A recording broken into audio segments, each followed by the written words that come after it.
Governor Ron DeSantis, First Lady Casey, Administrator Bridenstine, Director Cabana, General Selva, distinguished members of Congress, Marilyn Houston, the dedicated men and women of NASA, and especially Rick Armstrong and the members of the Neil Armstrong family and Apollo 11 astronaut Buzz Aldrin. It is my great honor to be here with all of you today.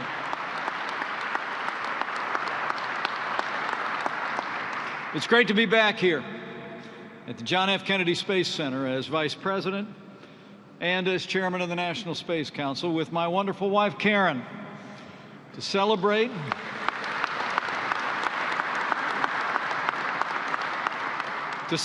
with all of you the 50th anniversary of the Apollo 11 moon landing, a half a century ago that will be remembered forever.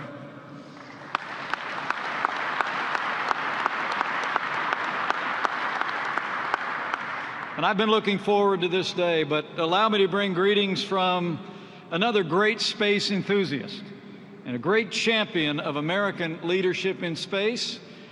I begin today by bringing greetings from the 45th President of the United States of America, President Donald Trump.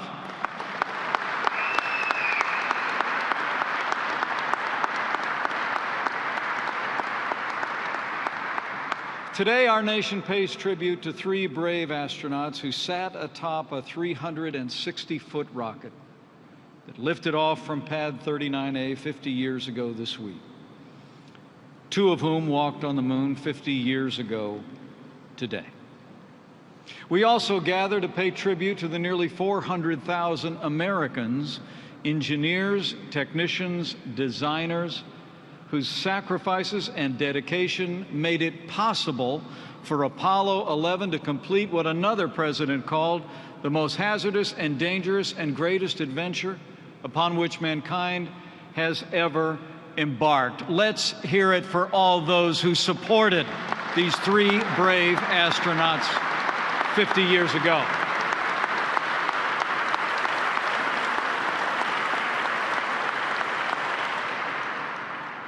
When President Kennedy challenged the nation in 1961 to put a man on the moon and return him safely to the Earth before the decade was out, it's important to remember that our country was not yet ready to meet that challenge. We didn't have the rockets, or the launch pads, or the spacesuits, or the lander. We hadn't even invented many of the materials or tools that we would need. Not only did we not have what we needed, we didn't even know what we needed. But President Kennedy summarized that epic endeavor in one simple sentence: we choose to go to the moon. And make no mistake about it, the moon was a choice, an American choice.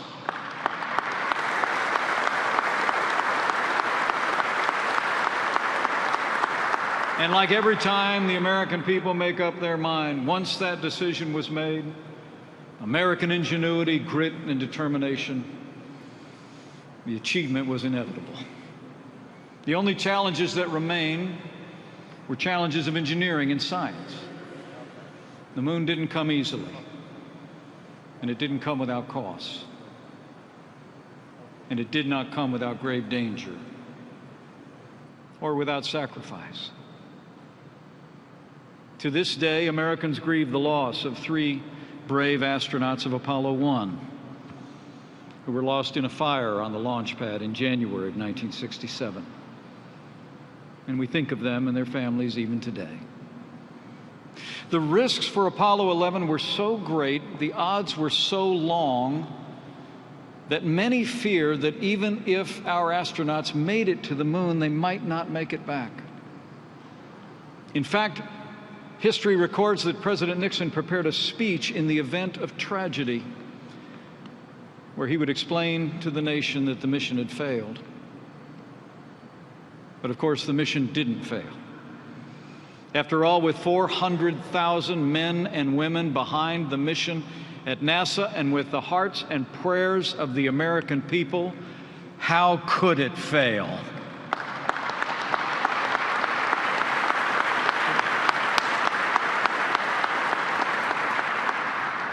And at the controls of the Apollo 11 lunar module, known as Eagle, stood two great Americans. Mission Commander Neil Armstrong, and a man who is with us today, lunar module pilot Buzz Aldrin.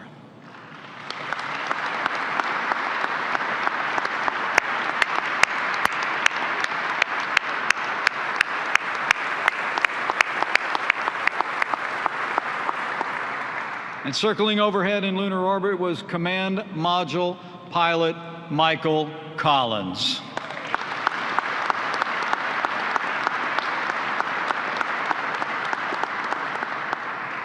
Just picture it. 50 years ago today, at almost exactly this hour, Neil Armstrong and Buzz Aldrin were about halfway into their powered descent on the final leg of their landing on the moon. There they were, standing beside one another in a capsule not much bigger than a couple of telephone booths, just minutes from touchdown. They thought they were ready for every contingency. After all, as Buzz told me just a few days ago, they had spent 2 years intensively training for this moment, and they'd run almost 600 simulated landings, all designed to be more difficult than the real thing. Eagle had just finished its rollover to position itself for final approach when all of a sudden Neil Armstrong called out to Houston that Eagle had a 12:02 alarm. The problem was nobody on board or in Houston had any idea what a 12:02 alarm was. Eagle's flight computer was overloading. Not only could they not see the moon out their windows, they couldn't know for certain how far they were from the surface. Not a good way to fly. And yet, how calm they were. Working with the team back here on Earth, they quickly resolved the problem without betraying the slightest anxiety. People all over the world were watching with no idea that anything had gone wrong. That, my friends, is what they used to call the right stuff. You know, there's a reason Neil Armstrong as well was called the Ice Commander in his day. When the original landing area turned out to be so full of large boulders that landing there would have doomed the mission and the crew, history records that Neil Armstrong calmly took control of the lunar module, skimmed along the top of the surface of the moon in search for a safe place to touch down. And by the time he found a safe spot, known to all of us as Tranquility Base, Armstrong and Aldrin had only 17 seconds of fuel remaining. Like everyone of my generation, I remember that day.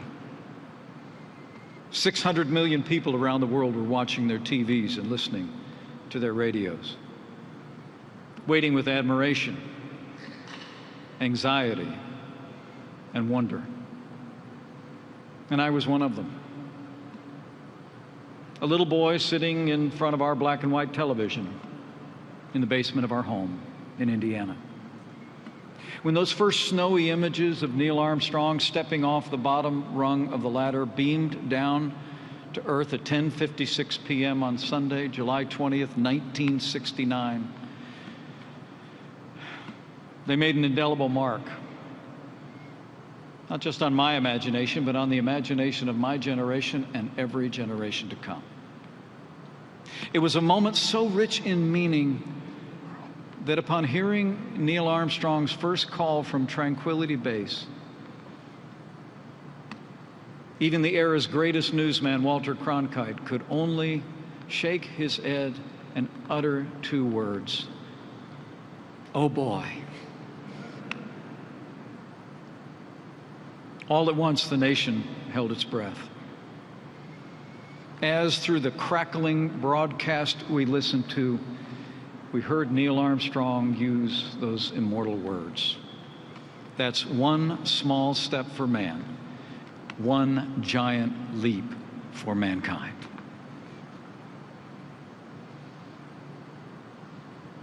In that moment, the men of Apollo 11 did more than help expand our understanding of creation, and they did more than win the space race. They brought together our nation. And for one brief moment, all the people of the world were truly one. Now, true to their creed, astronauts have never liked the idea of being called heroes. Yet for all they did, for all the risks they took, if Neil Armstrong, Buzz Aldrin, and Mike Collins are not heroes, then there are no heroes. We honor these men today, and America will always honor our Apollo astronauts. They were heroes all.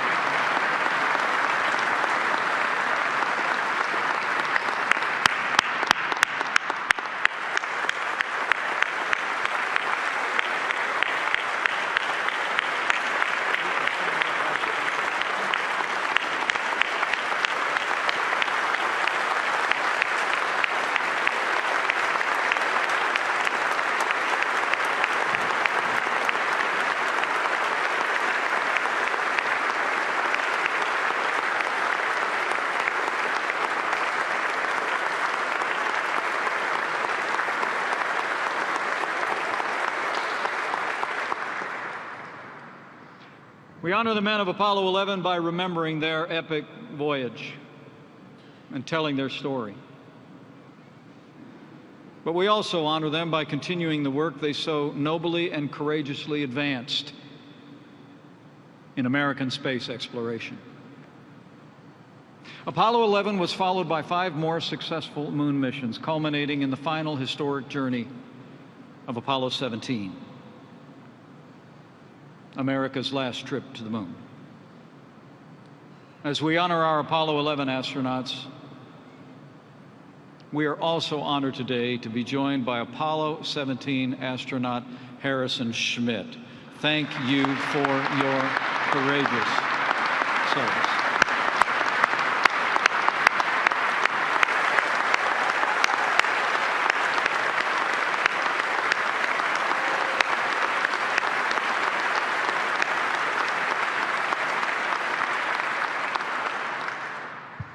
As Harrison and I have discussed about his mission, while the last words spoken on the moon might not be as well known as the first words, his fellow astronaut, Gene Cernan, said more perhaps than anyone could have known at the time. It was a challenge to our time. As he stepped off the moon on December 17, 1972, he said these words, and I quote, "As I take man's last steps on the moon for some time to come, history will record that America's challenge of today has forged man's destiny of tomorrow." And then he ended by saying, "We leave the moon as we came, and God willing, we shall soon return with peace and hope for all mankind."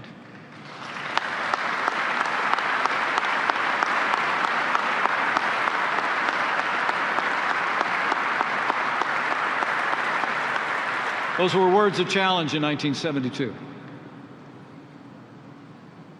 And in our time, as President Trump said,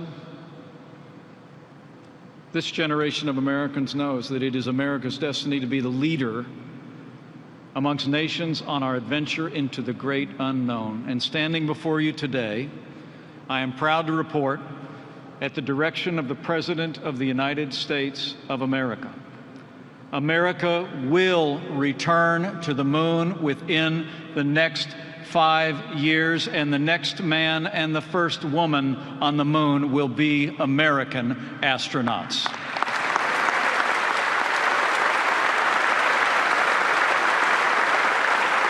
We're going back.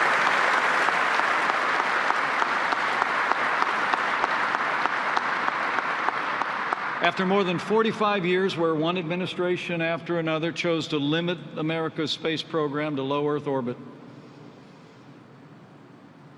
President Donald Trump has changed all that. Early in this administration, the President revived the National Space Council within the White House to coordinate all space-related activities across the government, including matters related to national security. And we've been hard at work. The Space Council has helped bring together skilled leaders in business and industry to revive and renew America's commitment to human space exploration. And I'm pleased that many members of our user advisory group for the Space Council are with us today for this historic occasion. Join me in welcoming these dedicated and distinguished Americans.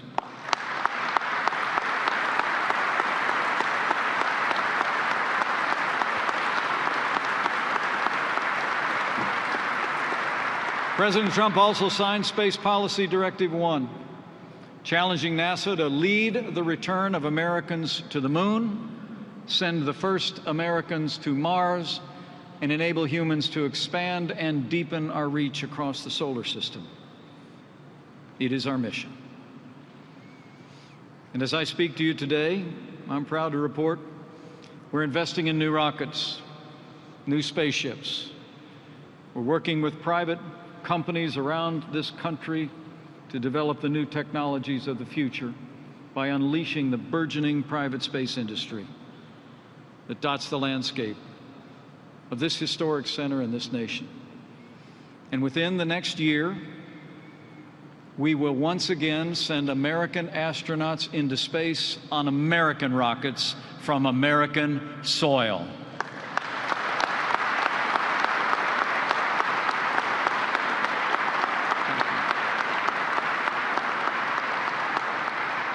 Already, we've given our human exploration missions a newfound sense of urgency, not seen in more than a generation. Last year, NASA and American innovators began an accelerated design process for both the Lunar Orbital Gateway and the Lunar Surface Base, all of which we will need to support Americans on the moon and to train and prepare to send Americans to Mars. And while we've made great strides in advancing the President's bold vision for space, unlike in years past, we will have the budgets to match it. That's why I'm especially grateful today to be joined by some of the greatest champions of American leadership in space in the Congress of the United States. House Minority Whip Steve Scalise, Congressman Robert Aderholt, Congressman Brian Babin, Congressman Bill Posey, and other distinguished members of Congress. Would you please rise and allow us to express our appreciation for your strong support of renewed American leadership?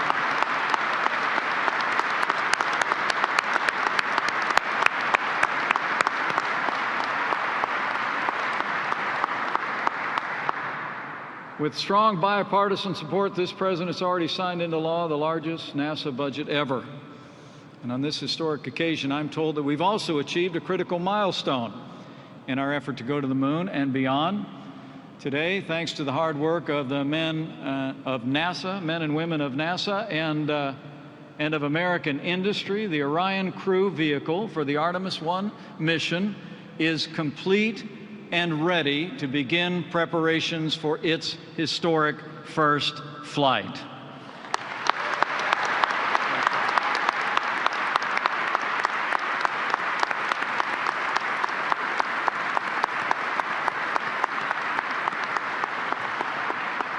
In the coming years, American astronauts will return to the moon aboard the Orion, and they'll return with new ambitions.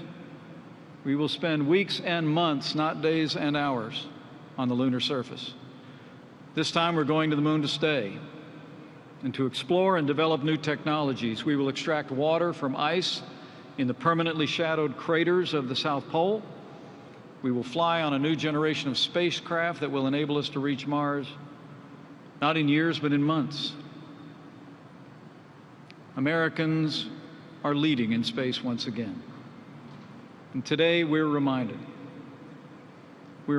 how American leadership 50 years ago, the accomplishment of Apollo 11, inspired our nation. As the President said, it ignited our sense of adventure and steeled our belief that no dream is impossible, no matter how lofty or challenging.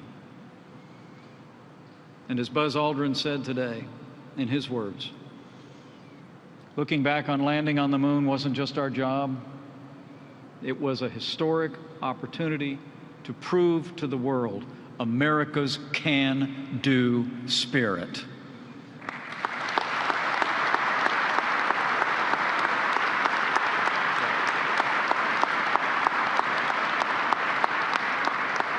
So as we lead in human space exploration again, we'll carry not only American ingenuity and pride, but most importantly, we'll carry America's ideals into the vast expanse of space. The ideals of freedom and liberty.